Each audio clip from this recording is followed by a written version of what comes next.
Three women, three empires tried to destroy them. Three empires failed. It is the 17th century, and a queen named Ketevan is sitting in a Persian prison. Not for a day, not for a year, for 10 long years. The king's demand was simple: abandon your faith, and you can walk free. And here is what makes Ketevan extraordinary. She wasn't a warrior with a sword, she was a woman with a conviction.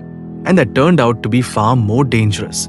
When they pressed red-hot pincers into her flesh, she didn't scream for mercy, she held her ground. In 1624, they executed her, and as she walked to her death, her dignity was so absolute that even her killers could not look her in the eye. She lost everything except herself. Fast forward to centuries, and the world is still at it, still trying to tell a woman what she cannot have, cannot do, cannot be.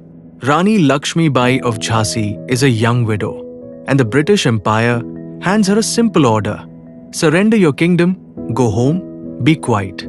What they forgot, what men in power have always forgotten, is that there is nothing quieter and nothing more terrifying than a woman who has already decided. She tied her infant son to her back, got on her horse, and rode straight into the 1857 rebellion. A mother, a widow, a one-woman revolution. Bullets rained, swords clashed, and through all of it her voice rang out, "I will not give up my Jhansi."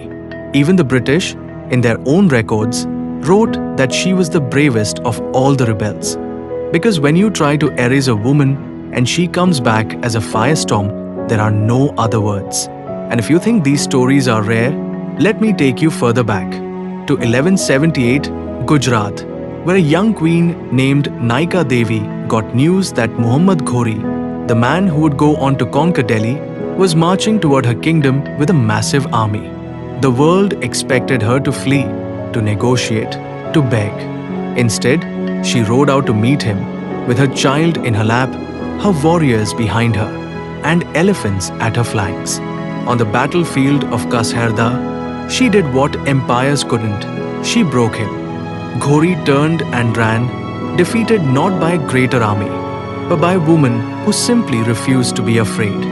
This Women's Day, this is what we are really celebrating. Not just softness and flowers, but this extraordinary, unstoppable, centuries-old truth that the most powerful thing a woman can do is refuse to shrink. Ketevan, Lakshmi Bai, Naika Devi. Different lands, different centuries, different battles. But every single one of them looked the world in the eye when it told them to be less and said no. And so do you, every single day.